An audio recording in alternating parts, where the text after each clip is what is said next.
Eu sunt Ruxandra Matescu, de la Asociația Supereroi Printre Noi și astăzi avem acest webinar despre cum să citim copiilor cu nevoi speciale așa încât să fie cât mai plăcut și totodată mai de înțeles și mai eficient pentru ei. Webinarul acesta face parte dintr-un proiect mai mare care se numește Supereroii și despre care o să o las pe colega mea, Cristina, aici de față, să povestească 2 minute, 1 minut, nu știu, câtva. Mulțumesc, Ruxandra, și bună ziua tuturor! Eu sunt Cristina Pârvu de la Asociația Cu Alte Cuvinte și mă bucur tare mult să fiu astăzi alături de voi. Aș vrea să spun doar câteva cuvinte despre finanțatori și programul de finanțare care a făcut posibil acest proiect. Deci, proiectul este derulat de Asociația Cu Alte Cuvinte și finanțat prin programul În Stare de Bine, susținut de Kaufland, România, și implementat de Fundația pentru Dezvoltarea Societății Civile, cărora le mulțumim din suflet pentru sprijin. Mulțumesc, Cris, mulțumesc că ai făcut posibil proiectul ăsta și întâlnirile astea și că ai scris proiectul și că ai obținut finanțarea și că lucrurile astea se întâmplă și sper să vă folosească și să avem în principiu o oră împreună, dar putem să ne lungim atât cât aveți nevoie pe partea de întrebări și de întrebări și răspunsuri. Încă 2 lucruri tehnice. Am să vă rog în timpul atelierului să țineți microfoanele închise și să mă întrerupeți ori de câte ori aveți o întrebare. Aveți undeva în partea de jos opțiunea să ridicați mâna. Mă uit acum să-mi dau seama pe unde e. Și dacă nu... Cred că aici la reacții, dacă nu mă înșel. Da, ok. Da, la reacții pe iconița aceea cu o față zâmbitoare, sub care scrie Reactions, dați click pe ea și aveți raise hand. Dacă nu văd mâna ridicată, că de emoții mi se întâmplă să nu văd, o să rog pe Andra să mă întrerupă direct și brutal cu microfonul pornit, ca să fie o întâlnire, pentru că suntem toți părinți, să fie o întâlnire dinamică și vie, adică să nu vorbesc ca televizorul, chiar să vă răspund la întrebările pe care le aveți, în măsura în care tot ce am învățat eu până acum și experiența de părinte îmi permite să vă răspund. Dacă știu, vă spun cu mare drag tot ce... Folosiți-mă de plin și total. Și de asemenea în chat cred că se pot pune întrebări. Dacă nu le văd, tot așa am să o rog pe Andra să mă întrerupă și să fie ea purtător de cuvânt și răspund cu mare drag. Am să încep prin a mă prezenta, cei care nu mă știți. Sunt Ruxandra Matescu, am 41 de ani și 3 copii mari, din ce în ce mai mari, de 18 ani, de 5 ani și jumătate și de 13 ani și jumătate. Mulți dintre voi mă cunoașteți mai degrabă ca mama Olgăi, pentru că pe ea ați văzut-o mai degrabă în online, prin prisma activismului pe care îl fac. Olga este fata mea, copilul meu mijlociu și are un sindrom genetic extrem de rar. Știu că sunt doar câteva cazuri cu aceeași mutație genetică în toată lumea. Sindromul ăsta genetic se manifestă prin dizabilitate fizică, hai să zic moderată, dar printr-o dizabilitate intelectuală și neurocognitivă mare. Este un copil care se exprimă greu, un copil non-verbal, are un repertoriu de câteva cuvinte pe care mai nou le leagă câte 2, așa, încet. Un copil care nu scrie, nu citește, dar citește în altfel, despre care o să vă povestesc și vouă astăzi și cum am ajuns la performanța de om prietenic cu cărțile, de unde am pornit și unde am ajuns.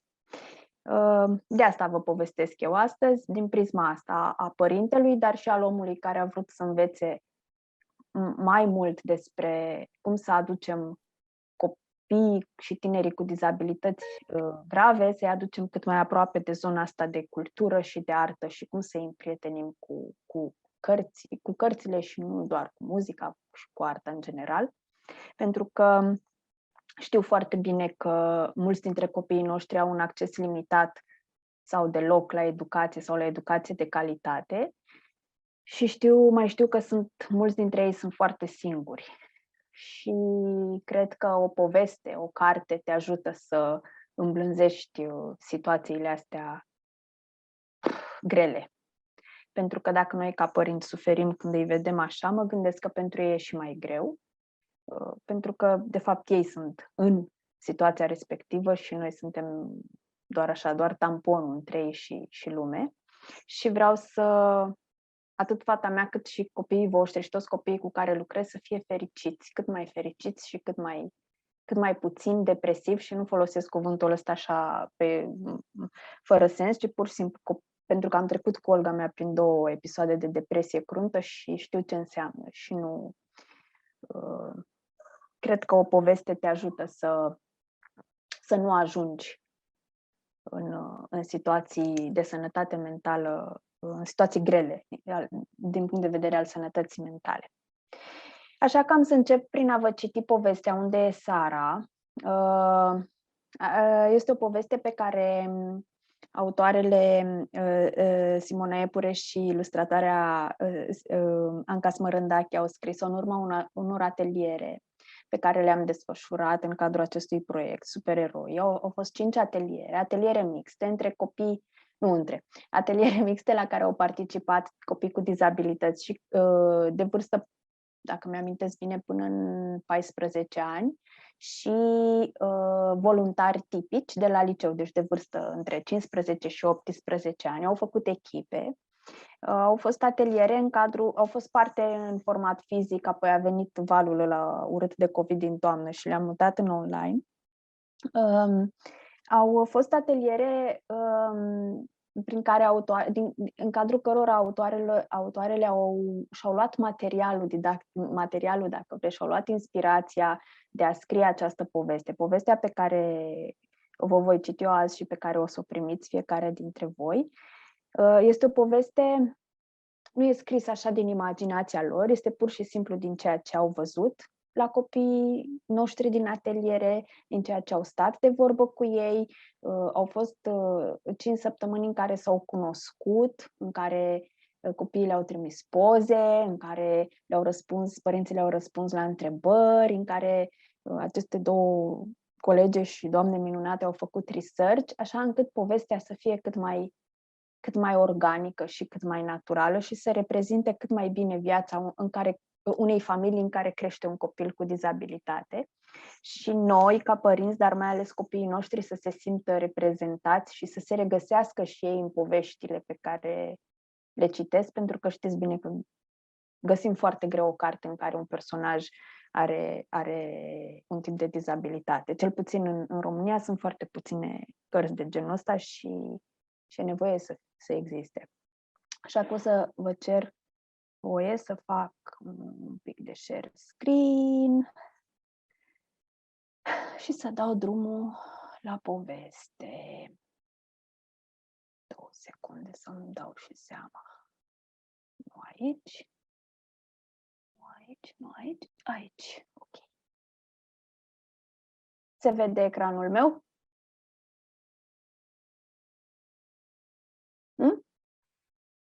Da, se vede. E perfect. Ok, mulțumesc. 2 secunde să-mi îngrijesc COVID-ul sau ce-a mai rămas din el. Ok. Bun.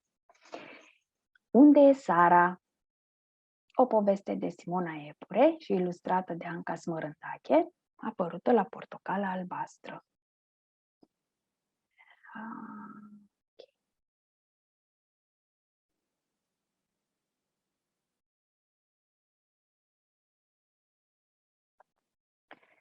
Cucu! Zise Filip, deschizând brusc ușa, ca în fiecare dimineață. Trezirea, leneșo! Îi spuse el surorii lui mai mici, Sara. Ziua începuse bine, însă ceva mai târziu... Mama! Sara iar mi-a măzgălit toate desenele! Se auzi strigătul exasperat al lui Filip. Filip, te rog să mergi cu Sara la mătușa Silvia, vă așteaptă. Ai, doar pentru 2-3 ore, am ceva de lucru acum. Uneori, când părinții aveau ceva urgent de rezolvat, îi trimiteau pe copii la tanti Silvia și unchiul David.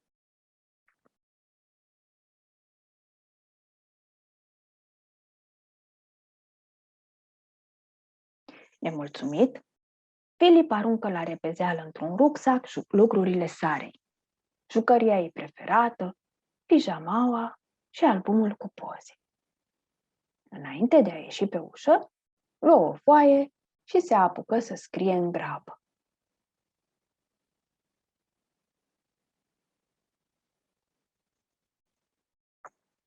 Ce mă enervează la Sara? Îmi fură tortul când nu sunt atent. Nu e în stare să folosească tacâmurile. Nu mă lasă în pace. De ziua mea nu a ieșit din camera ei. Mama și tata sunt atenți doar la ea.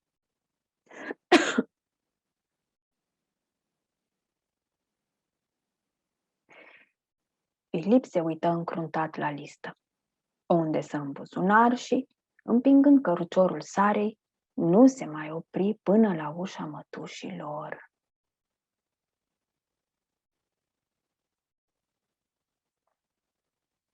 Haideți, intrați, îi invită mătușa înăuntru. Să știi că o las pe Sara aici și nu mai iau niciodată, îi șopti Filip hotărât. Chiar vrei să rămână la noi de tot? Îl întrebă surprinsă mătușa Silvia. Da, nu mai vreau o soră care face terapie. Vreau să fiu doar eu cu mama și cu tata, ca înainte.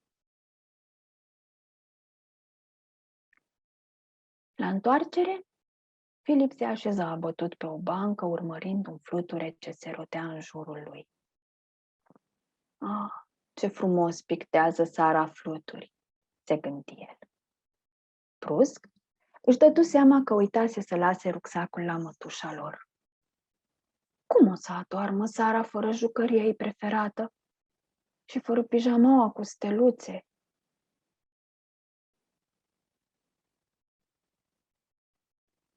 Filip deschise albumul cu pozele făcute de tata.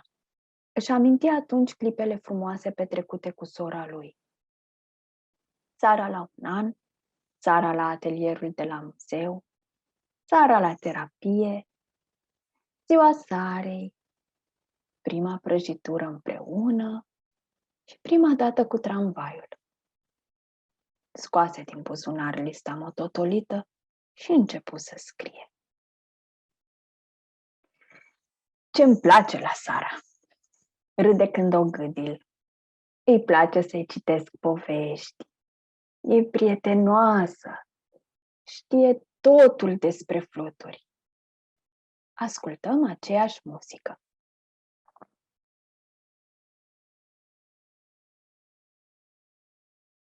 Nu după multă vreme, bătu din nou la ușa mătușii Silvia. Unde e Sara? Am venit să o iau înapoi acasă. Cucu!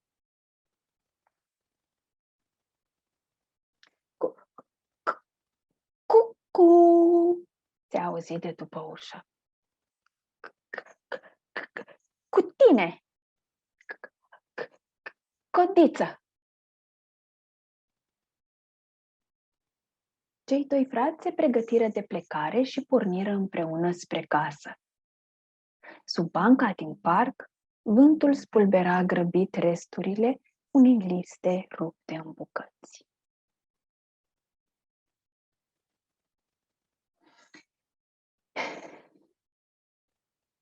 Ok. Asta fuse povestea. Mărturisesc că cred că ea, nu știu, am citit povestea asta de 10 de ori deja și atunci când o închei tot timpul am un nod în stomac așa, pentru că nu știu ce au făcut fetele astea, dar mi se pare că e o poveste care are enorm de multă emoție și în care eu ca părinte cel puțin m-am regăsit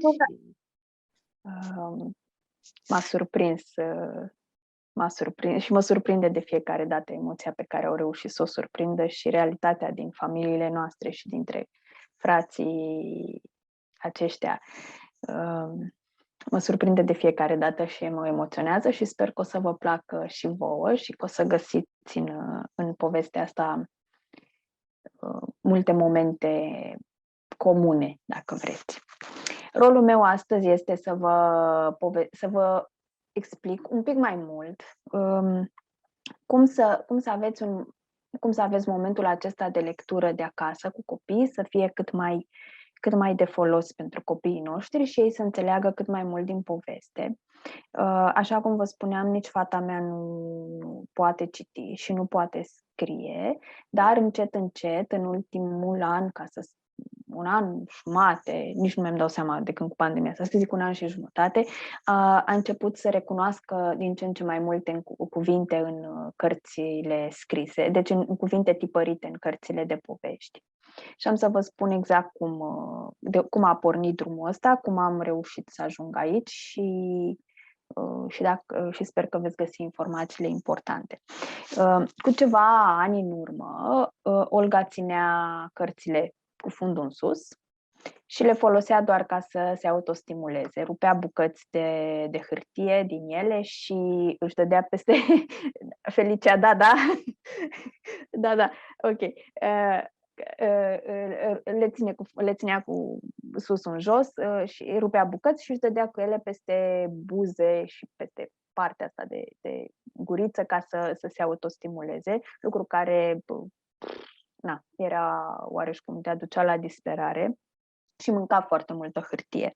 Și am aici câteva cărți din perioada aia. Avea o preferință, la fel ca și Sara, nu știu cum se face, dar avea o preferință pentru cărțile fratelui ei și o să încerc să vă arăt, nu știu cum, să pun cumva așa, dacă vedeți în ce hal sunt. Nu știu că am și un background și se văd dubios. Cum să fac? Nu știu, prinde background-ul ăsta destul de aiurea. Da, n-am cum să vă arăt, trebuie să scot background-ul și nu-mi dau seama acum. Sunt foarte frunzărite, foarte rupte și cu exact toate capetele astea, dacă vedeți, sunt foarte... Nu-mi dau seama cum pot să fac cu background-ul ăsta, cred că strică foarte mult imaginea, dar o să vă trimit poze. Deci toate... Cred că cu toții ne putem imagina. Da. Ce se întâmplă. Sunt făcute franjuri, efectiv franjuri. Bun.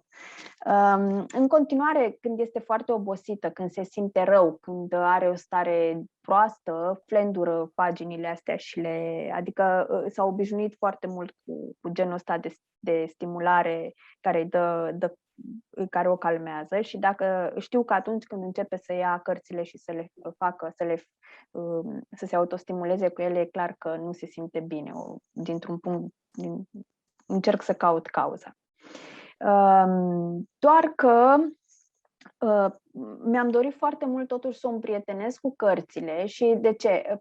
Ca să scot ecranul, pentru că și ea, ca și copiii voștri, ca toți copiii, mai cu sau fără dizabilități, sunt foarte atrași de ecrane și foarte ușor să devii dependent de video și de mișcarea aia pe care o oferă desenele animate sau tot felul de alte clipuri și normal că nu vrem să stea doar cu mâna pe tabletă și pe telefon și mi-am dorit mult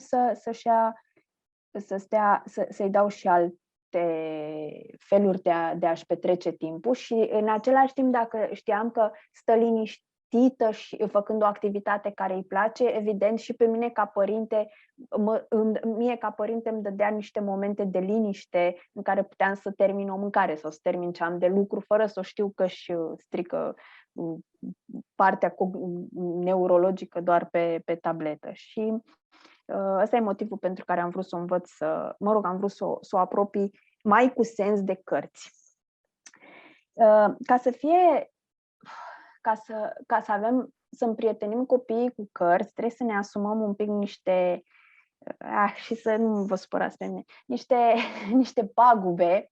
Știu că oricum sunt multe cazuri în care copiii noștri tărâmă, trântesc, zgârie ecrane, nu știu, fără să vrea, dar da, și așa terapiile costă mult și eu o să vă spun acum, dați-le cărți pe mână și lăsați-i să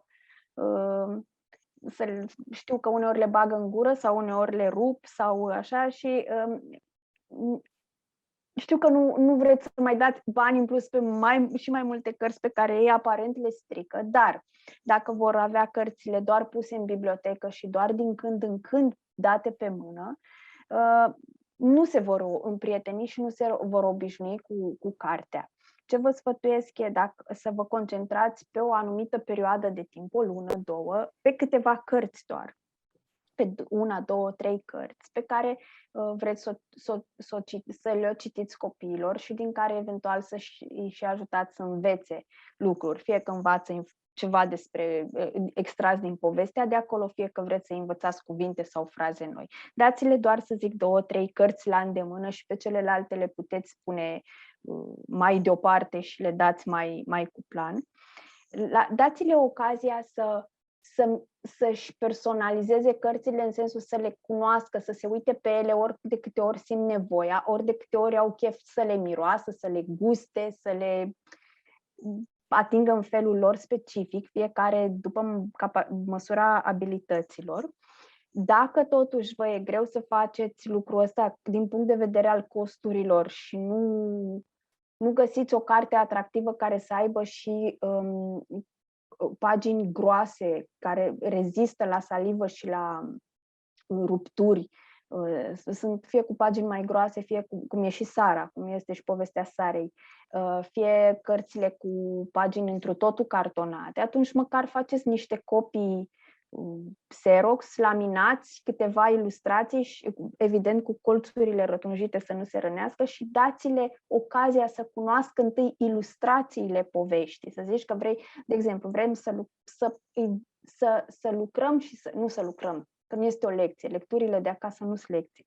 Vrem să le citim copiilor pentru următoarea lună unde e Sara. Încercați să aveți niște printuri pe care le laminați, 2-3 ilustrații din carte și le dați la îndemână, le puneți la îndemână unde are jucăriile, unde are biroul,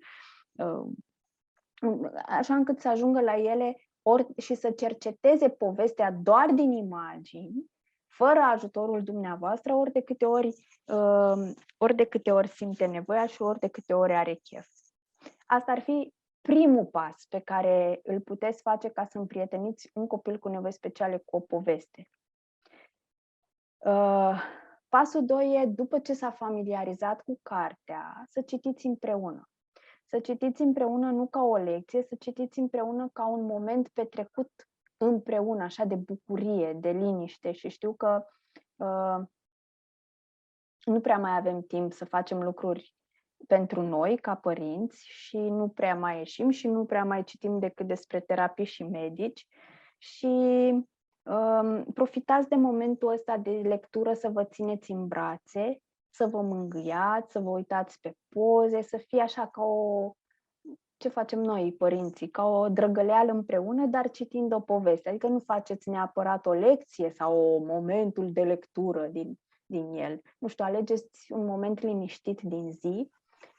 Ce am mai făcut eu și a mers cu super succes înainte să scot cartea, dar înainte de a o chema pe Olga să citim, pun ceva muzică, ceva liniștit, un pian sau nu știu, asta îi place Olga, dar fiecare după preferințe. Pun muzică în cameră vreo 10 minute și încercăm așa să intrăm în starea de lectură, în starea de liniște, în starea de moment de pauză în mijlocul zilei sau seara sau când aveți.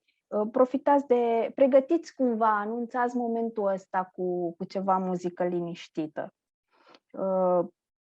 Am observat că în timp copiii se obișnuiesc, cumva asociază momentul ăsta de citit, îl asociază cu muzica liniștită și intră automat într-o dispoziție mai bună și mai atentă. Pentru că de obicei asta, din tot ce am vorbit cu părinții, mi-au spus, al meu nu mai vrea să facă nimic cu mine acasă, nu mai vrea nici măcar să-i citesc.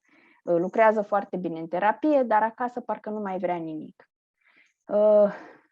Încercați să îmbrăcați momentele astea așa ca pe ceva, ca și cum ați ieși la o prăjitură, nu ca pe un moment foarte serios, ci ca pe un moment plăcut împreună.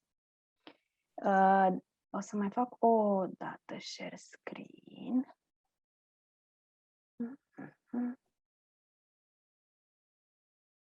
Nu aici.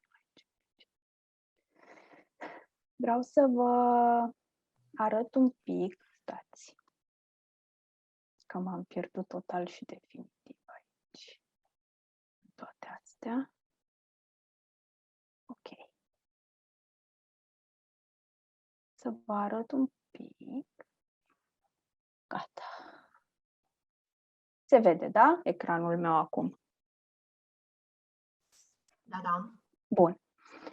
Exact ce vă spuneam, momentul ăsta de lectură înseamnă un împreună, înseamnă să-i ajutăm pe copii să-și dezvolte imaginația, pentru că știți că la copiii noștri cu afectare cognitivă, imaginația se învață mai degrabă, au nevoie de modelare foarte multă modelare video ca să învețe imaginația și jocul de rol. Și tot așa cum vă spuneam la început, odată ce le punem la îndemână imagini și povești cu mesaj cât mai pozitiv și cu mesaj în care să se regăsească, le vor rămâne în căpșor și îi vor ajuta în momentele grele, pentru că știți că au zile grele pe la terapie, zile grele în parc, zile în care sunt triști și atunci le oferim ceva frumos la care să se gândească atunci când le este foarte, foarte greu. Le putem reaminti situații din cărți când au de așteptat la doctor sau în oricare altă zi cu întâmplări mai puțin plăcute.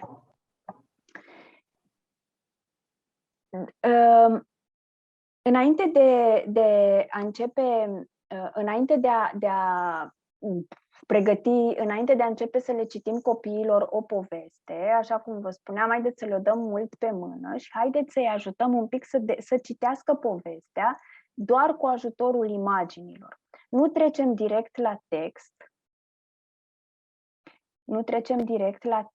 ci preț de câteva zile citim cartea împreună cu copilul, doar după imagini, citim doar pozele.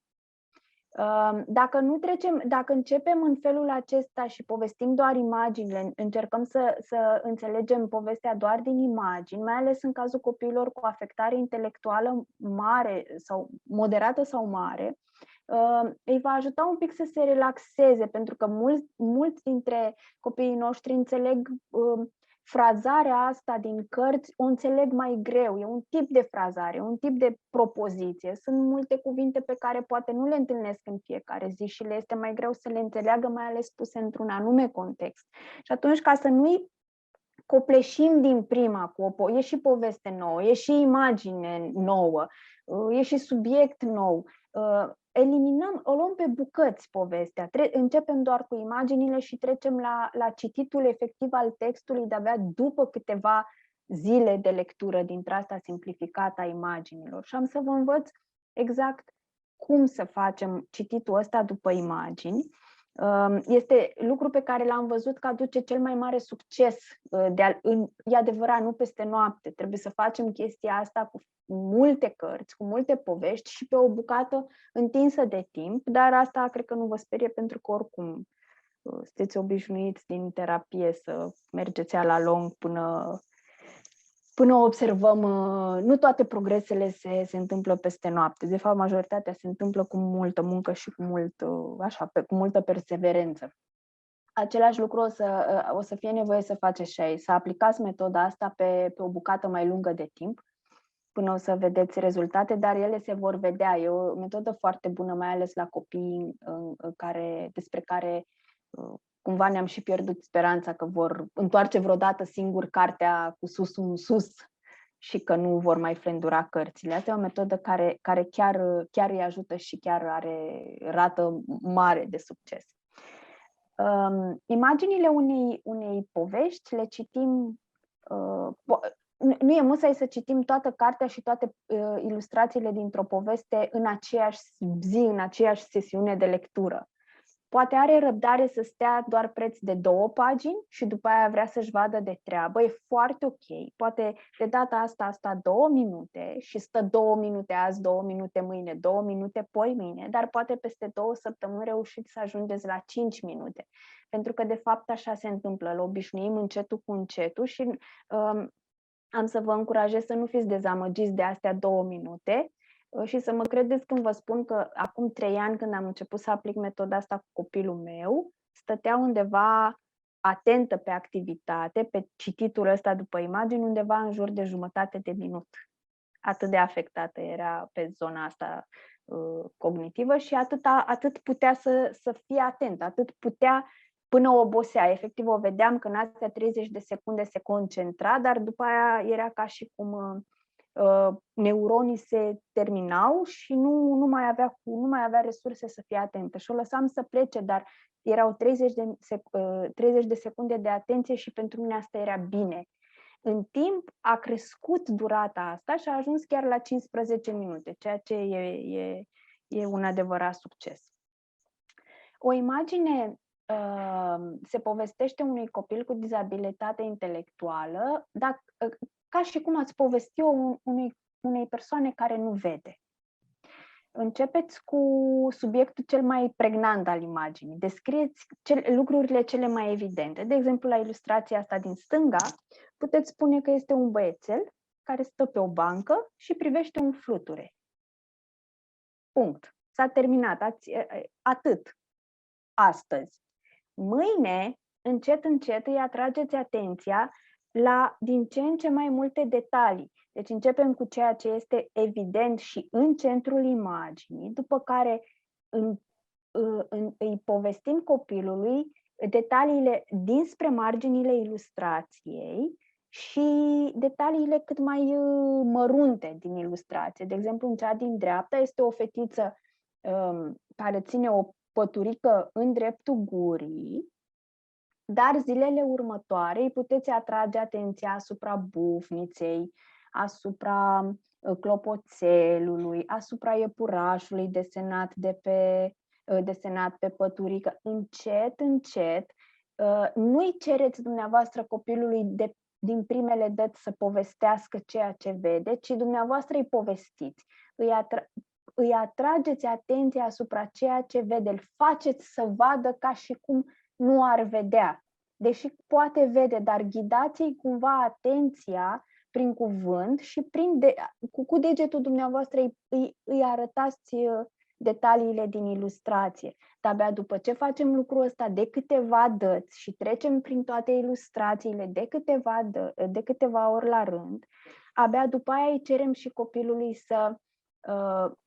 Acum, evident, depinde dacă sunt copii care pot vorbi sau copii care nu pot vorbi. Dar doar după ce îi povestim noi toată cartea prin imagini, de-abia după aia îi cerem și copilului să ne povestească ceea ce vede sau să ne arate diferite detalii din ilustrație. De ce insist pe a-l ajuta să observe detaliile din ilustrație? Pentru că așa înțelege povestea, din toate aceste mici desene. Și odată ce își formează, are exercițiul ăsta de a observa detaliile, nu se va mărgini doar la cartea asta pe care o citiți într-o anume perioadă.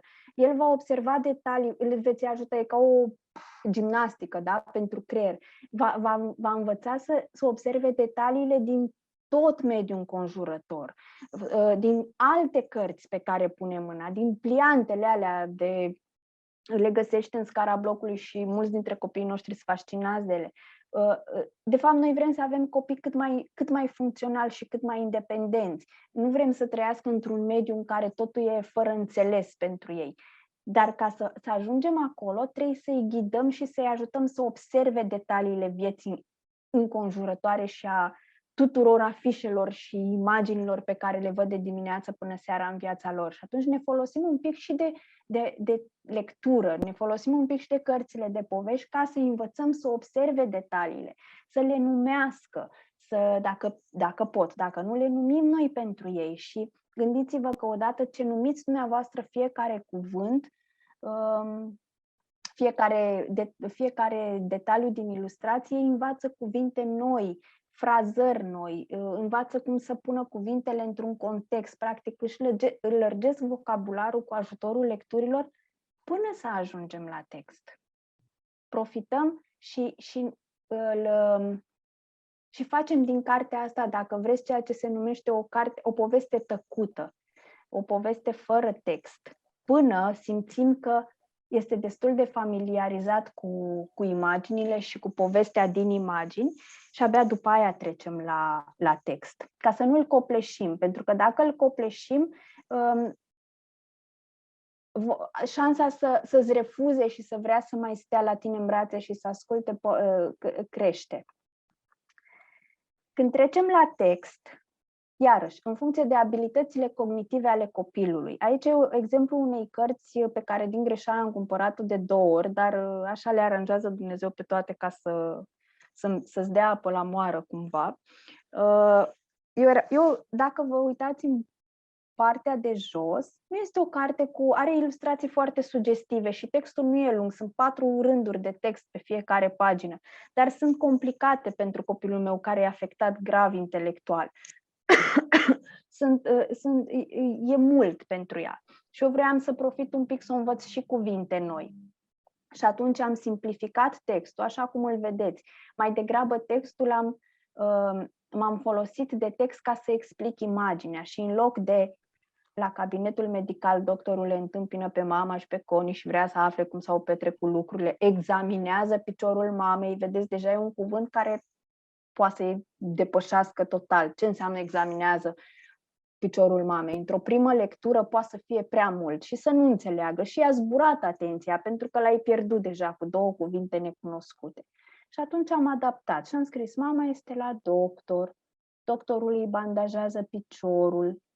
Puteți, dacă luați din greșeală 2 cărți, cum am făcut eu, e ok să lipiți ștraifurile astea.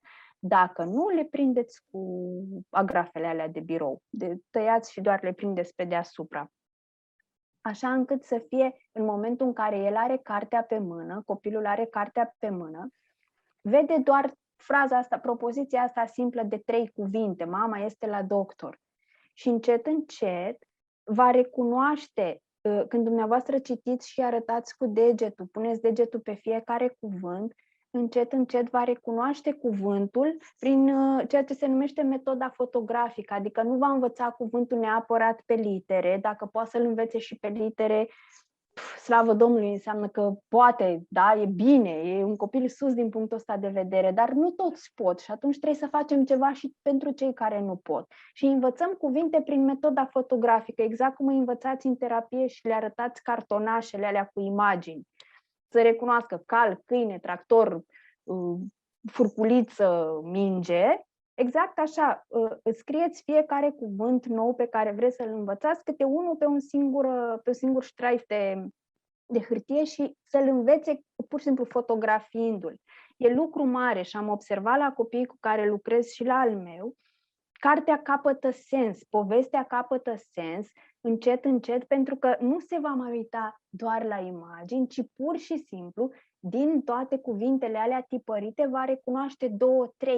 Și iarăși e ca și cum nu știu, ați merge dumneavoastră într-un oraș străin în care, nu știu, ceva în Japonia, să zic, da? Și tot textul din oraș, toate firmele sunt scrise în caracterele japoneze, doar că la un moment dat vedeți ceva scris și în română sau în engleză și în sfârșit știi de unde poți să-ți iei covrigi sau de unde, da? Cumva încercăm să le dăm cât mai mult sens, să dăm cât mai mult sens poveștilor pentru copiii noștri, simplificând.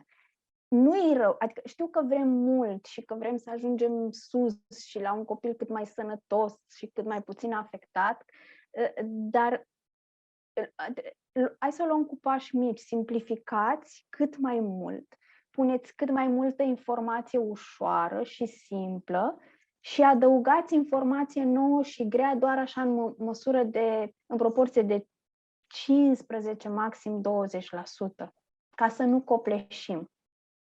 Simplificați textele poveștilor. traduceți-le dumneavoastră în fraze simple ca de clasa 1-a, 2-a. Încet, măriți frazele până ajungeți la textul original al poveștii. Dar dacă vi se pare că textul original al poveștii este foarte greu de urmărit de copii, după ce ați trecut prin lecturile alea succesive doar după imagini, simplificați textul până simțiți că puteți să adăugați noi și noi cuvinte.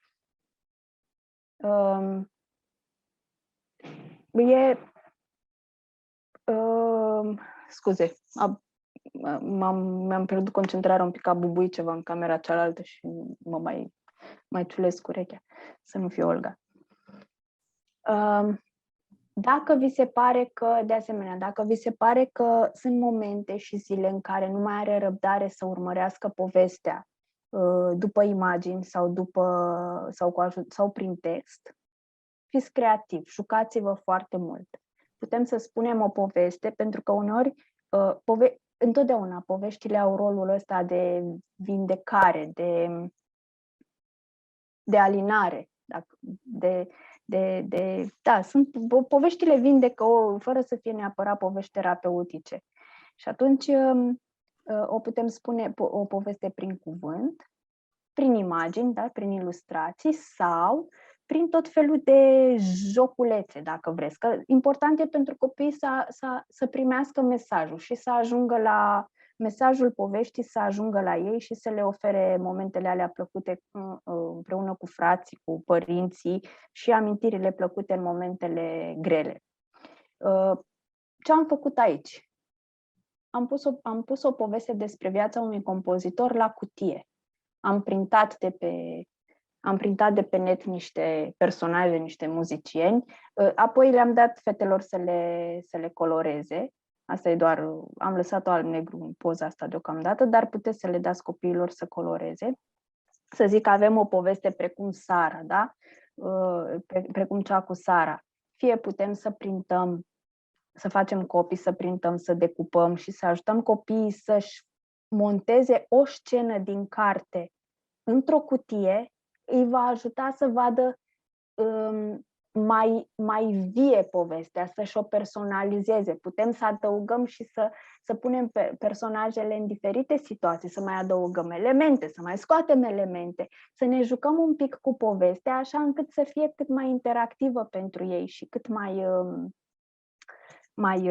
mai vie și mai puțin plictisitoare, dacă vi se pare că momentul ăsta de lectură în anumite zile nu funcționează. Mergeți pe genul ăsta de joacă. Sau puteți să, nu știu, dacă aveți omuleți, marionete, Lego, orice, scoateți cumva întâmplările din poveste, aduceți-le cât mai în concret și cât mai în joacă. Dați-le ocazia copiilor să mânuiască povestea, să pună mâna pe personaje, să simtă că fac parte din poveste și că povestea face parte din viața lor, prin personaje așa, decupate pe carton sau făcute cu ajutorul unor omuleți sau ce aveți la îndemână.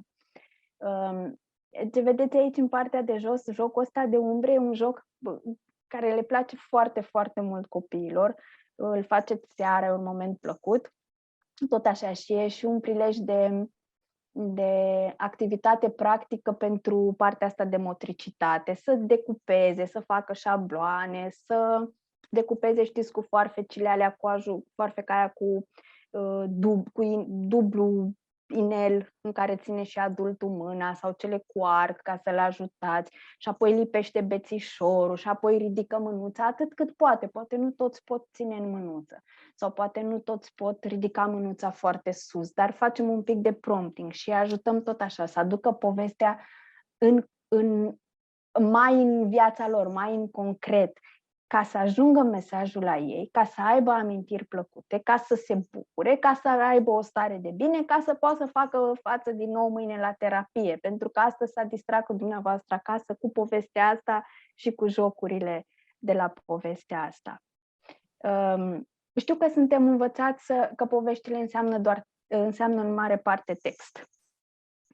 Așa, dar multe din cele pe care le-am învățat noi în tinereți și copilării nu se mai aplică de când avem copii cu nevoi speciale și cred că am învățat atât de multe metode altfel de a face lucrurile, încât nu cred că vă sperie faptul că vă spun că o poveste se poate citi și din imagini, și prin teatru, și prin joc, și prin muzică și o puteți spune în câte feluri vă este dumneavoastră comod în ziua respectivă, pentru că dacă vă e ușor și alegeți o modalitate și o activitate în care vă simțiți voi ca părinți bine, și copilul o să se simtă bine. De-aia am zis că eu pun muzică înainte, pentru că mă ajută și pe mine, mă liniștește, îmi dă pauză de la toate gândurile, uneori mai puțin plăcute, pe care le am peste zi. Dacă alegem astăzi, să zic, aveți, nu știu, sunteți în dispoziție de a picta, vă e mult mai ușor să atrageți și copilul în activitatea aia de a picta. Puteți picta lucruri pornind chiar de la ilustrațiile cărții. Și am pus aici câteva activități practice pe baza lecturii. În primul rând, țineți cont că mișcarea fixează informația. Adică, după ce citim povestea, prin text, prin imagini, prin ce vreți, prin ce vă e comod în perioada respectivă, puneți cât mai multă mișcare, jucați-vă cât mai mult cu corpul copiilor, aduceți, dacă vreți, elementele astea de terapie, fără a fi terapie. Înglobați mișcările astea terapeutice în momentele de lectură de acasă. Dacă un personaj dintr-o carte își ridică mâinile sus ca să înalțe un zmeu și noi lucrăm în terapie oricum să-și ajutăm copilul să-și țină mâna cât mai sus deasupra capului și cu greu, foarte bine, mai profităm o dată, preț de câteva secunde, să-l rugându-l să imite personajul respectiv. Ia să vedem cum ridică băiețelul de aici, cum ține el mâna sus, să țină zmeul cât mai sus. Și cumva băgăm și povestea în viața noastră, ne și jucăm de-a povestea și totodată facem ceea ce e și bine pentru copil. Adică împăcăm cumva și capra și varză, dacă vreți. Facem și un pic de terapie, dar și moment de lectură, pentru că la noi cam așa merg lucrurile. Totul parcă nu se mai despart și cred că nu se vor despărți niciodată. Cred că pentru noi așa a ajuns. E de fapt un fel de a trăi. Înglobăm totul spre binele copilului. Și asta e un mod de a-l face să fie mai conștient de corpul lui, mai ales la copii cu forme de paralizii cerebrale, unde au mari probleme pe a-și mișca corpușorul și să și-l conștientizeze. Exercițiile astea de studiere a personajelor din cărți, așa cum v-am povestit la început, să-i facem atenți cât mai mult pe ilustrații și pe personaje, studiind personajele din cărți și ajutându-i să se miște sau să-și țină corpul sau să facă pe ceea ce face personajul din cărți, îl ajută să-și conștientizeze corpul, îi dă motivație să-și-l miște sau să facă lucruri cu el care poate uneori e greu să le facă. Profitați de povești și de ilustrații și jucați-vă și așa, dacă vreți, într-un fel terapeutic. Plus că, și asta am învățat-o într-un alt seminar de la o profesoară din America, mișcarea fixează informația. Cu cât copilul imită mai mult din ceea ce vede, cu atât creierul lor, cu atât partea lor cognitivă se va plia mai mult, va înregistra mai bine informația pe care am încercat să le-o dăm. Ce mai puteți face ca activități? Puteți face puzzle-uri. Luați o ilustrație, tot așa o copiați, o xeroxați și faceți din ea un puzzle de 2 piese. Bun, dacă reușește să pună piesele alea în ordinea potrivită și să nu le inverseze, e perfect. Poate pentru unii ăsta e super succes.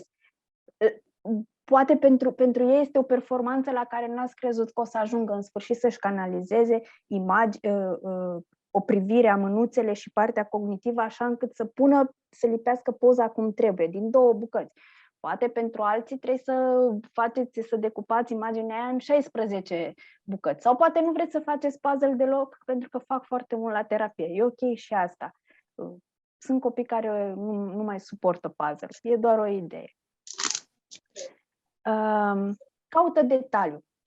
Printăm ce să vă arăt? De exemplu, aici, da? Printăm un fluturaș. Eventual chiar ăsta. Îl copiem, îl printăm, îl decupăm. Și cu el decupat pe masă, îl ajutăm pe copil să... scuze, stați că n-aud. Ok. Îl ajutăm pe copil să caute, să observe. Nu deschis, scuze. Nu-i pentru mine, nu? Mădă, ai microfonul tu deschis. E ok. Am crezut că e pentru mine, de-aia m-am oprit. Printați câte un detaliu din carte și îl ajutăm iarăși pe copil să caute în paginile cărții detaliul ăla și iarăși exercițiu, e ca și cum ați duce creierașul la sală, da? E un exercițiu bun, ajutați-l să recunoască diverse detalii, să le caute și să le recunoască în carte, dar fără la unii poate va merge, hai să căutăm fluturașul. La alții poate au nevoie și majoritatea dintre copiii cu afectare cognitivă mare au nevoie de concret, au nevoie să-l vadă pe fluturașul ăsta printat și decupat, da? Cumva i-ai îngustat atenția, să-l vadă printat și să se uite de 100 de ori la fluturașul printat până să-l recunoască în toate ilustrațiile. Dar va fi iarăși un exercițiu foarte bun, făcut pe baza lecturii, făcut pe baza poveștii pe care o citiți în perioada asta. Am spus 1, 2, hai să spun maxim 3, ca să nu-i zăpăcim de tot. Recunoaște emoțiile este un joc pe care cred că faceți emoții în terapie non-stop. Dar puteți să faceți și așa, printați emoticoanele pe care le găsiți pe internet peste tot și iarăși ajutați copilul să recunoască emoțiile pe care personajele din cărți le simt. Ajutați să repereze acolo unde personajul este trist și dau un exemplu, este trist și să așeze emoticonul potrivit, emoticonul corect pe personajul corect.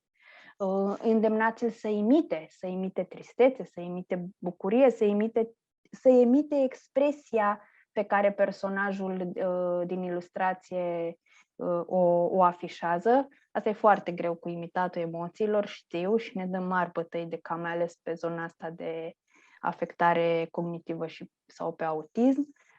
Ne jucăm și așa și scoatem din poveste tot ce se poate. Imită personajul, despre asta v-am povestit și nu e o invenție a mea neapărat, este o invenție a unui director de mișcare de la un teatru de la Teatrul Național din Londra. Am furat-o de la ea, recunosc. Întâmplător am ascultat un interviu. Este directorul de mișcare care a lucrat cu actorii de la The Crown, de la Bohemian Rhapsody. Este o tipă foarte mișto, care a explicat cum ajută actorii să imite personajele, cumva să studieze personajele pe care le-au de jucat, cum ar fi prințesa Diana sau Freddie Mercury de la The Queen, să se miște exact, ca actor, să te miște exact ca personajul pe care l-ai de jucat.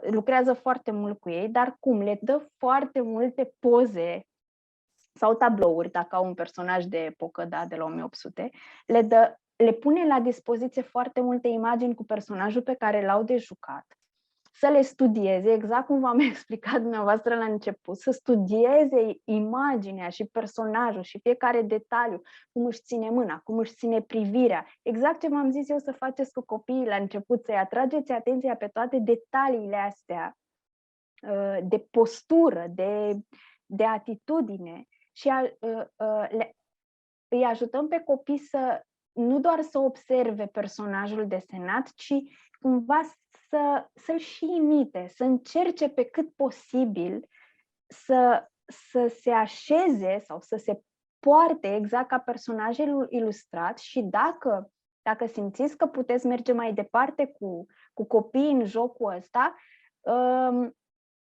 faceți-i cumva să se miște în situații de la voi de acasă, ca și cum personajul respectiv ar fi la voi acasă. De exemplu, pe Filip ăsta nu-l vedem într-un supermarket, în carte, da? Dar putem să ne închipuim, să-l ajutăm pe copil, de exemplu, să-l ajutăm să limite pe Filip cel supărat și îmbuvnat când merge la cumpărături. Și te poți juca și Filip e supărat, da? Că i-ai arătat acolo, i-ai atras atenția că Filip e îmbufnat și explici ce înseamnă îmbufnat.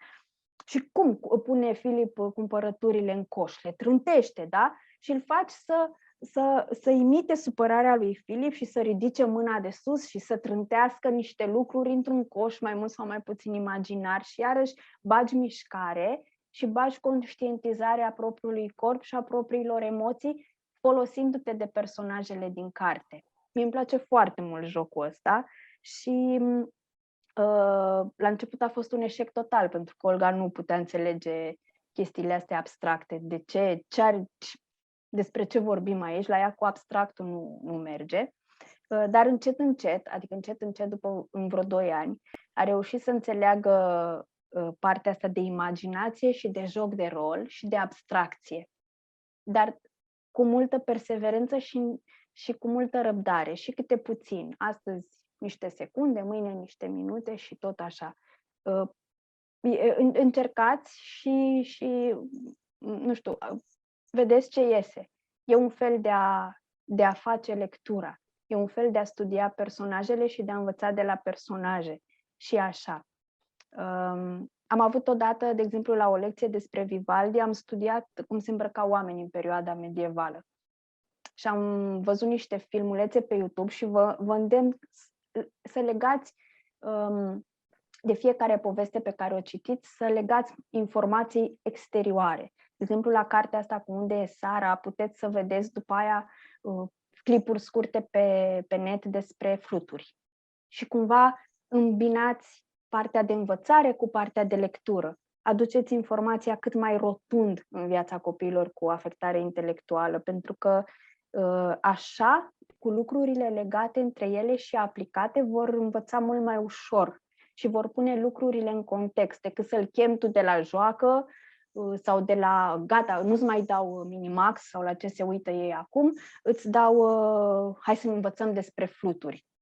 Da, bine, o să le enerveze chestia asta, îi enervează și pe cei tipici și pe cei atipici, enervează pe toată lumea, ca și cum v-aș lua eu de la un film mișto și vă pun să lucrați niște raportări pentru asociație. Ain't fun. Na, vrei să stai la film și la ce îți place, dar dacă punem lucrurile în context, vor învăța mult mai ușor și cu mult mai multă plăcere. Legați lucrurile. Da, și vă spuneam că ne-am uitat la personaje din perioada medievală, cum se îmbracă. Găsiți pe net, sunt foarte interesante, cum se îmbracă bărbații la 1500 și cum se îmbrăcau femeile la 1500. Și la femei, pentru că eu am fete, am văzut că au corset și undeva aici se punea, cred că se numesc balene pe românește, niște bucăți ca niște linguri de lemn, nu știu cum să le spun. Le puneau aici ca să țină corsetul și pieptul drept. Și am luat efectiv niște linguri de lemn, le-am prins fetelor cu niște șarfe și le-am rugat ne-am jucat le-am rugat să se plimbe prin casă, să se aplece să aducă o jucărie să adune o jucărie de pe jos, să stea în fund. Toți copiii stau, mai ales dacă sunt moluți așa cu hipotonie, cum e Olga mea, stau, gheboșiți și am zis, uite, vezi, fetele pe vremea aia nu puteau să stea gheboșite, ia ține și tu spatele, mai drept, încearcă. Și am profitat să o ajut să-și conștientizeze corpul și mai mult cu ajutorul unui filmuleț despre cum se îmbrăcau femeile la 1500, de exemplu. Băgați joacă dintre asta cât mai mult legată de poveștile pe care le citiți. Poate că aveți o poveste cu un iepuraș care dă din codiță și doar rogi copilul să-și miște fundul, să-și conștientizeze șoldurile dând dintr-o codiță imaginară. Sau să imite 2 urechiușe și ia uite, și-a ridicat mâinile aici sus ceea ce din start iarăși este bine.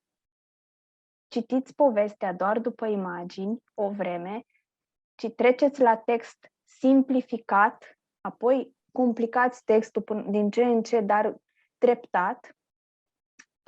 Ajutați-l să observe cât mai multe detalii, apoi ajutați-l să observe și să rețină cât mai multe cuvinte noi sau fraze noi din text și băgați foarte multe activități practice pe baza poveștilor pe care le citiți, cu cât mai multă mișcare în corp, atât cât poate copilul fără să forțăm. Băgați cât mai multă joacă, cât mai multe personaje aduse în concret, prin jucării. Cam asta ar fi așa, în mare, o concluzie a tot ce v-am povestit. Și am lăsat pe final activitatea mea preferată să vă fac ce aici. Activitatea mea preferată cu copiii, pornind tot de la studiu de imagine, pictăm. Și așa cum vedeți, asta e o activitate pe care am făcut-o eu acasă, cu fetele, cu Olga în principiu. Nu toți copiii cu dizabilități au talent la desen. Nu toți copiii cu dizabilități sunt geniali de pe la televizor. Unii au abilități reduse. Dar e foarte ok și așa. E foarte ok să pictăm chiar și așa, chiar dacă ei nu pot foarte mult. Ce am făcut aici? Am pus-o am studiat imaginea pe care o vedeți în stânga tot așa, câteva săptămâni la rând. Am printat-o, am laminat-o ca să poată să o saliveze și să o șterg de 100 de ori. I-am atras atenția pe toate detaliile astea pe care le vedeți, caiete, pixuri vărsate pe jos, profesorul în spatele clasei și așa mai departe. Și ca să întărim informația pe care imaginea respectivă i-a dat-o, am pictat. N-a putut să reproducă, evident, nici eu n-aș putea să reproduc asta, vă spun sincer, dar ce am făcut cu ea? Să pună culori, să aleagă de pe paleta de culori exact culorile pe care le vede în ilustrație și din start, dacă te gândești, o super activitate cognitivă, să stai să analizezi imaginea, să te gândești la ceea ce vezi, să te gândești la ceea ce ai de făcut, să te uiți pe paletă, sunt niște pași pe care dacă îi deconstruim, ne dăm seama cât de mult muncește creierașul copiilor noștri ca să facă un lucru aparent banal, de să observe, să se gândească ce a văzut, să repereze pe paleta de culori exact culoarea pe care a văzut-o, să întindă mânuța, că uneori, ok, a reperat roșu, dar parcă mânuța aia se duce unde vrea ea și alege verdele, da? Și cu ajutorul nostru ca adulți, cu un pic de prompting din cod, să-i ghidăm mânuța din cod, să aleagă de pe paletă culoarea potrivită și să o așeze în pagină așa cum e așezată în ilustrația pe care o studiază. Galben sus, albastru ăla mai în mijloc, mai e un albastru stânga în colț și cele două hăinuțe roșii. Cele de aici pe care noi le-am pus aici. Și gata, e bine. E bine pentru că cognitiv a fost mult, a fost un exercițiu foarte de mare atenție și de mare coordonare și am muncit mult ca să poată să facă lucrul ăsta. Dacă aveți ocazia, faceți genul ăsta de exercițiu pentru că e foarte frumos. Și puneți muzică pe fundal, tot așa, ca să fie un moment plăcut. Pe link-ul ăsta, pe care o să o rog după aia pe Anca să vi-l pună și pe Andra să vi-l pună pe grup, aveți un ghid. Un ghid de activități, pornind de la cartea asta unde e Sara, dar și de la alte cărți scoase de Asociația cu Alte Cuvinte. Sunt activități în principiu recomandate pentru clasele din grădiniță, dar pot fi făcute și de noi ca părinți acasă. Sunt activități simple și partea asta de activități adaptate pentru copiii cu nevoi speciale, de ea m-am ocupat eu. Și o să vedeți că nu sunt activități complicate, sunt activități simple, sunt de fapt activitățile de bază cu o mică schimbare în funcție de abilitățile copiilor noștri, așa încât să fie ușor de făcut. Pentru că dacă sunt ușor, dacă în proporție de 80% ei fac lucruri ușoare și punem doar un 15-20% lucruri grele, lucruri care necesită efort, vor avea sentimentul ăsta de reușită. Dacă îl copleșim cu mult greu, intră într-un blocaj și nu vrem să lectura și partea asta de artă să-i dea încă un blocaj în plus. Vrem să-l ducem cu ajutorul poveștilor, să-l ducem undeva mai departe, mai sus, la mai bine. Puneți lucruri grele doar în proporție de 15-20% și în rest dați lucruri ușor de făcut, lucruri pe care le poate face și să aibă satisfacția că le-a făcut. Și o să vă dau exemplu pe care poate îl știți, mai ales cei care ați avut probleme în a vă învăța copiii să se îmbrace singuri. Cum îl înveți să-și tragă pantalonii singur, cu multă muncă, evident, dar nu începi prin a-l învăța să-și bage piciorul pe crac, ci pur și simplu în primele săptămâni îi bagi tu pantalonii până sub funduleț și pe el îl lași doar să ridice ultima parte, ultimii centimetri. Și a avut satisfacția că, wow, s-a îmbrăcat singur și îl auzi. Și după 3 săptămâni în care se îmbracă singur, ca să zic așa, după 3 săptămâni în care el se îmbracă singur, da, evident, doar ia 5 cm, îi lași din ce în ce mai jos, să tragă de la genunchi în jos și apoi ajungi să-l îndemn să-și bage și piciorul pe crac. E cam același lucru facem și cu activitățile astea conexe, activitățile educative, dacă vreți. Le dai satisfacția că au făcut singuri și doar într-o măsură mică le cer efort, ca să nu-i copleșim. Stați că am văzut aici în chat. Așa, ok. Mulțumesc. Mulțumesc, Cristina. Așa, a pus Cristina aici în chat ghidurile. Ghidul pedagogic și versiunea digitală a cărții. Cere. Cam ăștia ar fi pașii prin care apropiem un copil de lectură, de carte, de poveste. N-am soluții magice să vă spun că în 3 luni nu va mai ține cartea cu sus în jos și că va reuși să citească. Poate că nu va reuși să citească singur niciodată decât niște cuvinte așa disparate, dar e bine. Adică e bine dacă reușește prin metoda asta fotografică, simplificând textul și scoțându-i câte un cuvânt în evidență, dintr-o pagină întreagă, dacă reușește el fotografiind cumva cu privirea, fotografiind o pagină întreagă, să recunoască 2, 3, 5 cuvinte, e bine, cartea are sens pentru el și tu vrei să aibă sens. Tu vrei să-l vezi că stă și el face o activitate care îl bucură și nu se mai lovește sau nu mai dărâmă chestii prin casă sau nu se mai cere în brațe sau... Nu vrei asta, vrei să-i fie bine și singur, vrei să poată să-și petreacă timp plăcut și singur. Simplificați lucrurile foarte mult și să nu vă speriați dacă astăzi stă doar 30 de secunde. În 30 de secunde azi și de 10 ori pe zi, câte 30 de secunde, e bine. Avem deja niște minute și dacă le pui cap-coadă 7 zile pe săptămână, ai un moment de lectură de 20 de minute, doar că e împărțit în câte 30 de secunde. Dar așa sunt copiii noștri, fac lucrurile așa, altfel, mai de poveste. Dar așa cum am învățat noi despre terapii și medicină și lucruri pe care nu credeam că o să le știm vreodată, lucrurile astea cu lectura și cu jocul, cred că nu mai sperie pe nimeni. Da, cam asta am avut eu să vă spun așa pe repede, ca să nu vă țin mult, că deja v-am ținut de o oră și să vă las să mă și întrebați dacă eu pot să mai stau oricâte întrebări ați avea.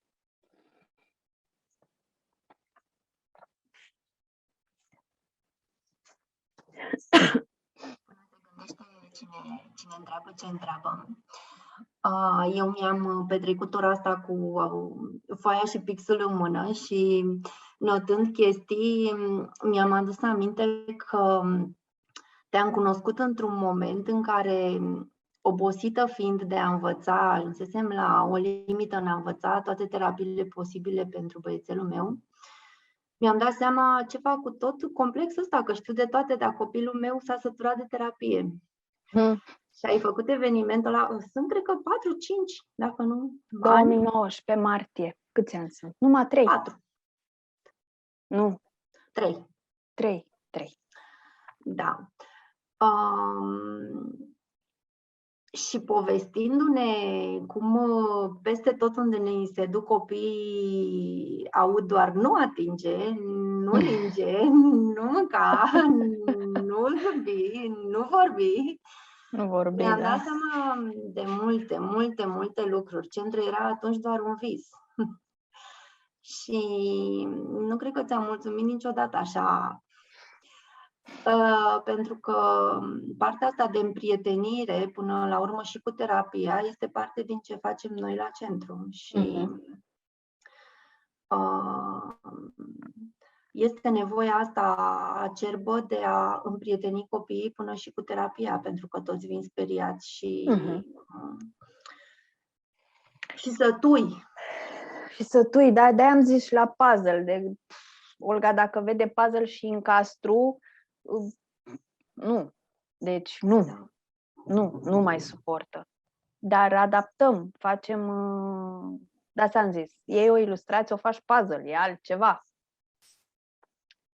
E foarte complicat să reproduci, să refaci o imagine așa, făcută bucățele, chiar dacă sunt ștraifuri verticale, ștraifuri dreptunghiulare de poză.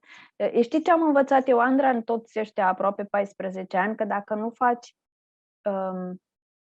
dacă nu înglobezi terapia practic ca mod de viață, să o faci, nu să te pui să faci doar în alea 2 ore cât poți pe săptămână, în funcție de cât ai loc la centru sau cât îți permiți financiar sau una. Sunt lucrurile astea mici, de fapt, care fac diferența de acasă, de zi cu zi, de zi cu zi, de zi cu zi. Da, numai că una din întrebările pe care vreau eu să ți-o pun este cum ai făcut față ca părinte, pentru că suntem aici între părinți speciali. Și este un lucru cu care ne confruntăm tot timpul, pentru că eu am vorbit ca părinte, dar acum trebuie să vorbesc și ca contact al tuturor părinților din centru și sunt mulți și este o frustrare că nu mai pot să țin în frâu treaba asta de a vorbi tot timpul și de a împărtăși cu ei, pentru că din păcate timpul este cum este. Cum faci față tuturor frustrărilor care vin? Pentru că, exact cum povesteai, o activitate poate de o jumătate de oră împreună cu copilul o capeți în 2 ani sau în mult timp. Și atunci, din experiența mea anului trecut, este că avem de-a face cu părinți obosiți, nu numai cu copii sătui, ci și cu părinți sătui. Și atunci, cred că una din nevoile mele anul ăsta este cum să pot eu să echilibrez partea asta în care părintele să înțeleagă că o mare parte din terapie este acasă, că 2 ore într-un centru sau o jumătate de zi în 3 centre de-a lungul unei zile, tot ceea ce se înglobează din ceea ce copilul acumulează în terapii se întâmplă acasă și că dacă noi facem cu totul altceva și suntem total deconectați de la copii, nu prea ne ajută cu nimic ce copilul în ora de terapie. Și atunci, în prietenia, colaborarea asta între terapie și ce se întâmplă acasă este de multe ori... E fracturată? Da. Sau nu e? Da, și am văzut lucrul ăsta și în momentul în care anul trecut am avut 2 evenimente pe lângă altele mărunte pe care le-am avut la centru. Când am mers la munte și la mare, am stat și am observat câtă nevoie aveau copiii de să iasă, dar câtă mai multă nevoie aveau părinții să iasă. Și da, anul trecut am făcut evenimente în care părinții să se simtă bine, poate mai mult decât nevoile copiilor, dar în același timp nevoile copiilor sunt astea, să picteze o chestie care nu ne spune nimic nouă ca părinți. Nu să facem lucruri care ne fac nouă plăcere.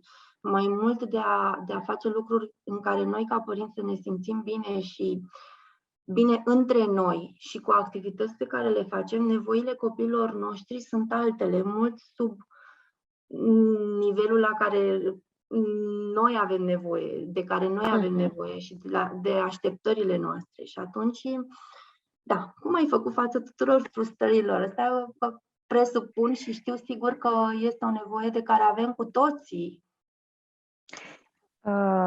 Eu sunt foarte... Înainte de Olga, eu eram un om care nu avea răbdare și foarte coleric. Așa. Păi cam, cred că toții. Și asta probabil că e lecția multora dintre noi, părinții speciali. Da, când ai un copil de care îl vezi, că într-unul din slide-urile astea, și n-am mai spus, apărea scris acolo Crip Time sau timpul de răspuns.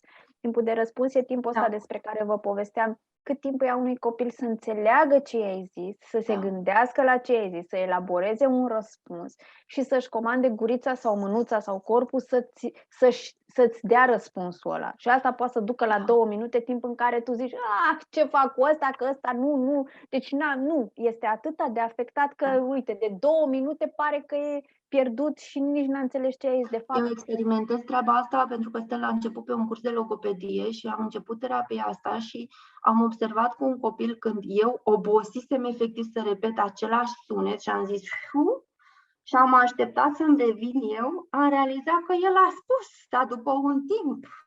Da, este timpul de răspuns. E un lucru pe care eu recunosc că eu l-am învățat adică mult mai târziu decât aș fi vrut. Aș fi vrut să-mi spună cineva că Olga nu este atât de afectată, dar nu atâta cât aveam eu în cap, ci pur și simplu are nevoie. Știți că unul dintre cuvintele care pe noi ne supără cel mai tare este retard și retardat, pe noi părinți. El când a fost introdus în limbă la noi și afară, practic denumea doar această, el era ca termen medical, că după aia a devenit un termen peiorativ, asta e altceva, dar el denumea exact întârzierea aceasta în reacții. E o întârziere firească, este, până la urmă, vorbim de o afectare. Se întâmplă și când vorbim de mișcare, de terapie fizică și atunci când vorbim de terapie intelectuală. Că de multe ori părintele nu înțelege că preferăm o oră în care copilul mișcă 2 chestii active decât să facem mobilizările pe care toată lumea le face și ai impresia că n-a făcut nimic.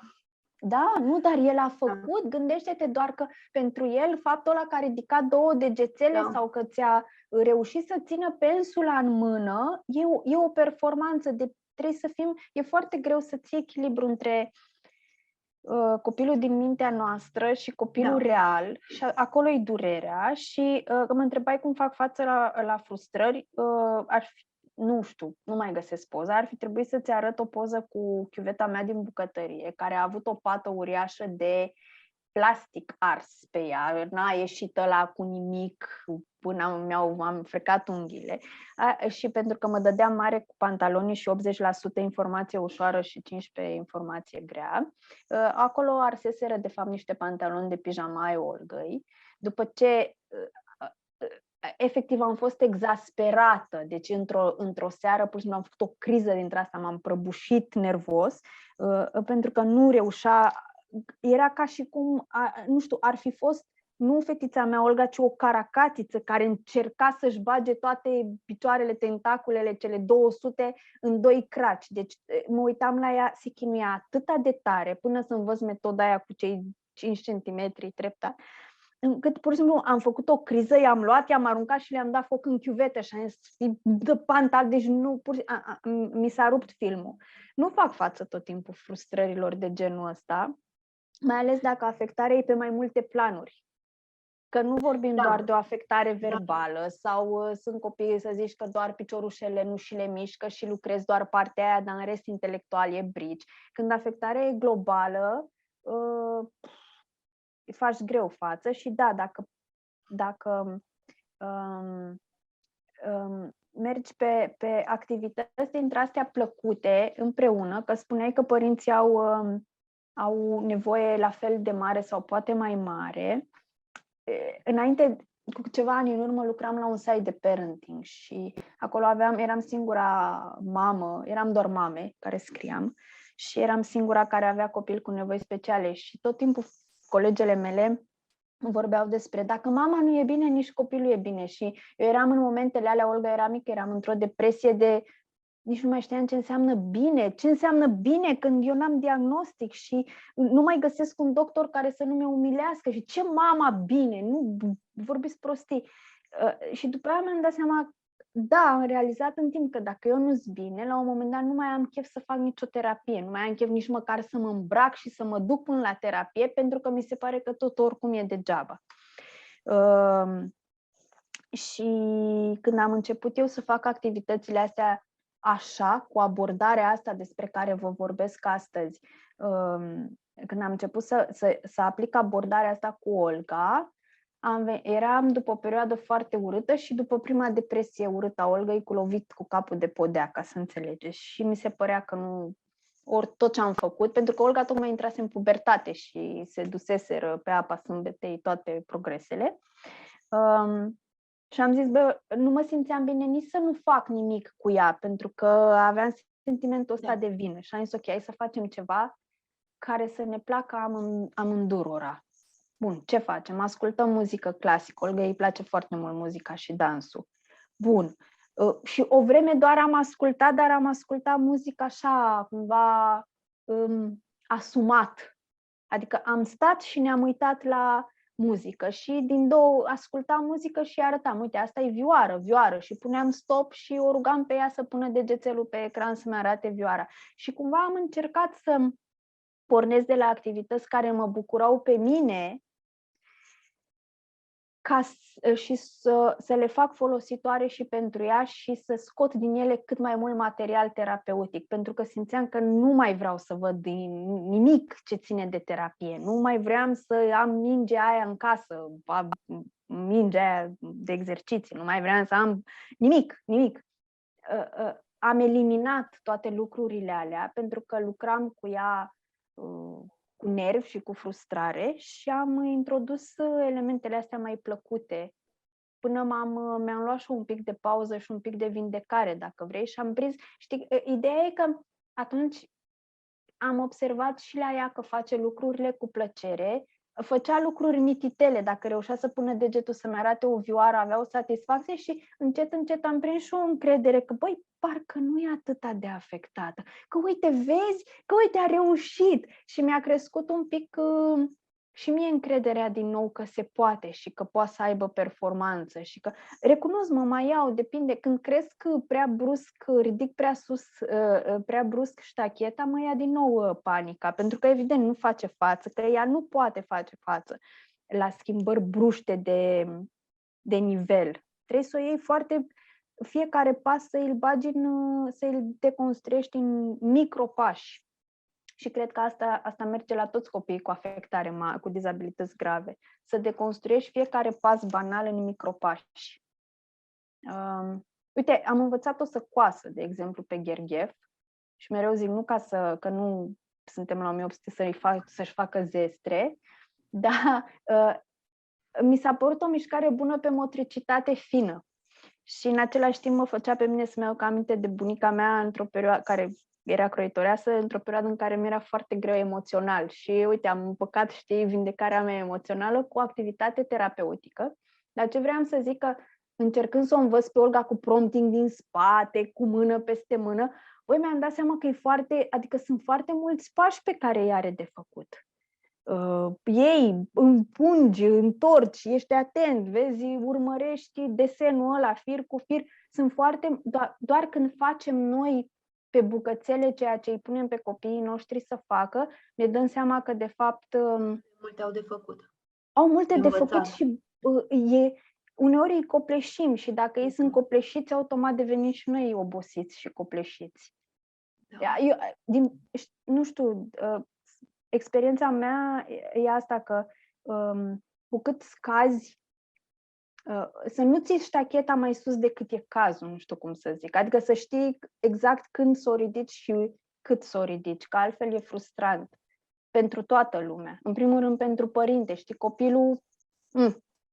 Da. Este o situație care se întâmplă oricum, nu numai cu copiii noștri, ci în general în societatea în care trăim, pentru că am evoluat mult ca nivel, ca și societate, ca și oameni și le cerem copiilor, oricât de tipici sunt, lucruri... Da, clar. Și atunci, da, cu atât mai mult e și mai frustrant cu copiii atipici.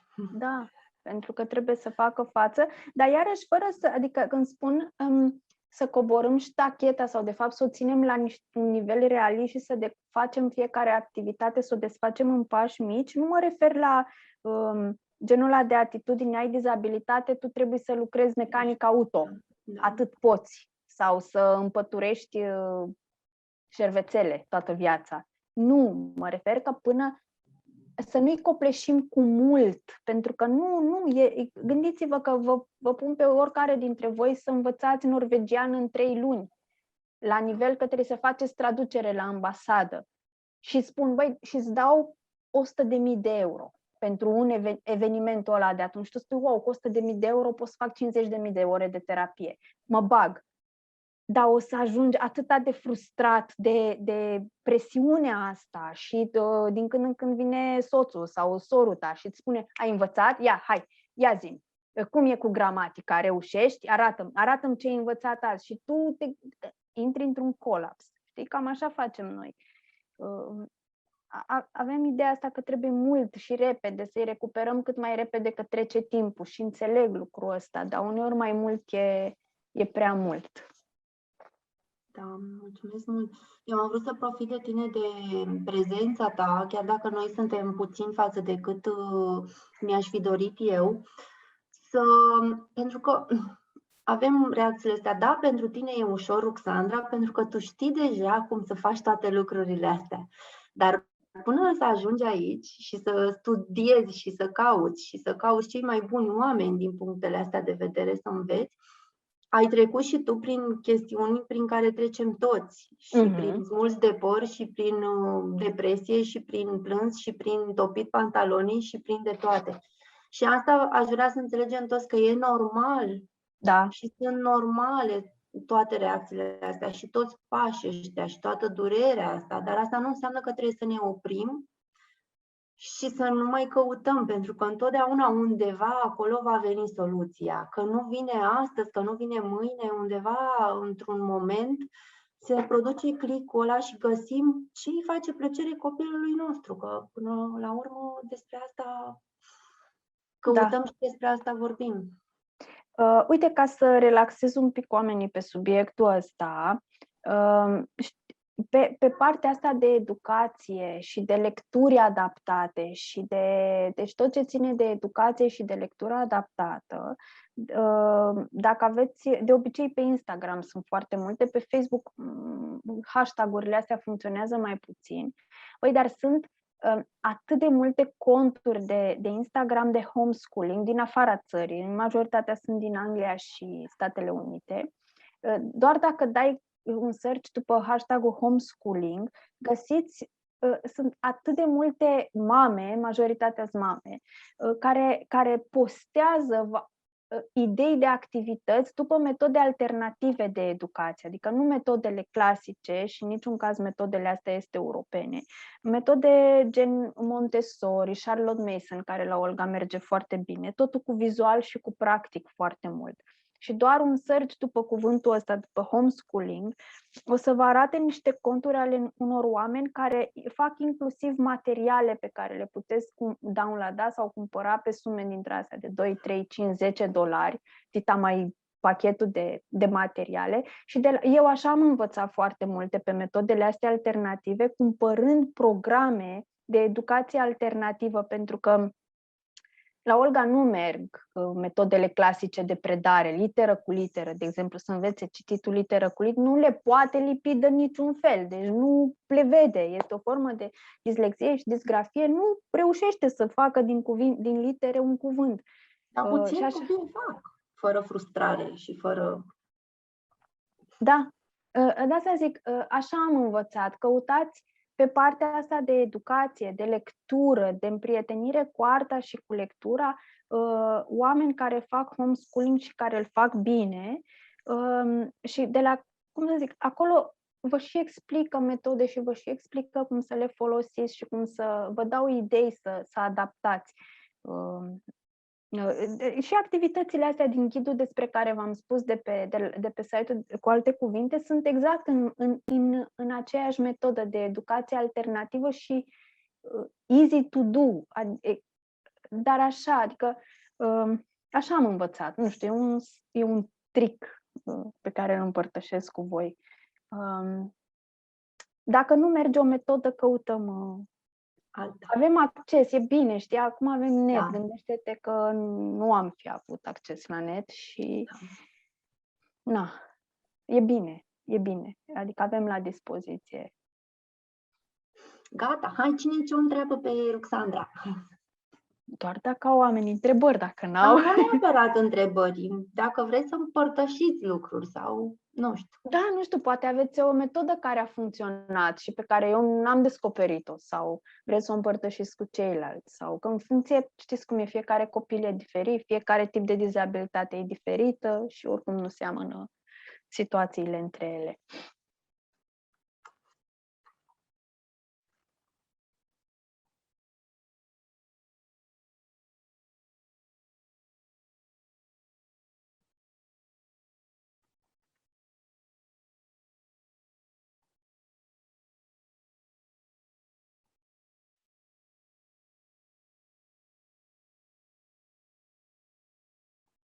Noi oricum te așteptăm la noi, sperăm să treacă, nu știu ce să mai treacă, dar cu siguranță va veni momentul potrivit să ne și întâlnim cu toții.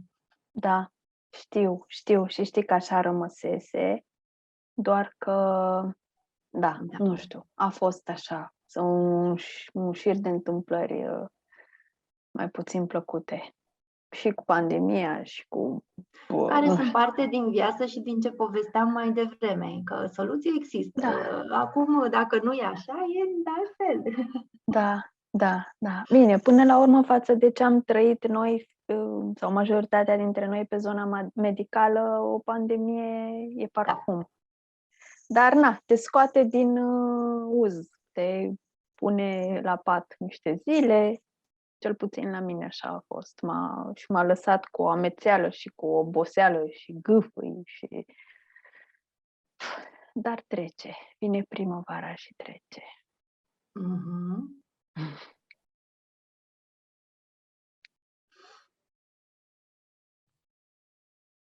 Vezi, față în față ne e mai ușor să ne deschidem. Da, și față în față v-aș fi putut... arăta mai multe cărți și halul în care le-a făcut Olga. Și uite că dacă tot nu sunt întrebări, vă mai țin doar 2 minute, să vă încurajez să faceți cărțile, să cumpărați cărți cât mai mult tactil, eventual, sau să transformați o carte cât mai tactil. E o carte, se numește, și probabil că o știți, O noapte cu ninsoare, da, pe care evident nu... Aha! Se vede! Dar așa, este o carte în care ariciul ăsta are o căciulă roșie din catifea și pe fiecare pagină în care apare căciula asta este exact așa, e o căciulă catifelată și stimulează copiii să fie atenți la ilustrații, pentru că pun mânuța pe catifeaua aia.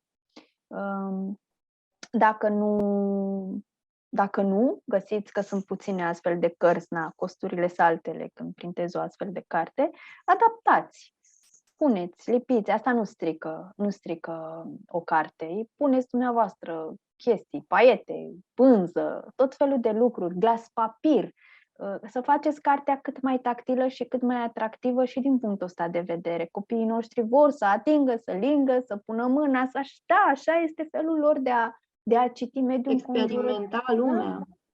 Pentru că, mai ales dacă nu pot vorbi, pe partea asta de oralitate le e foarte greu, sunt frustrări foarte mari, rămân în stadiul ăla de bebeluș din punctul ăsta de vedere și au tendința, tu știi că eu făceam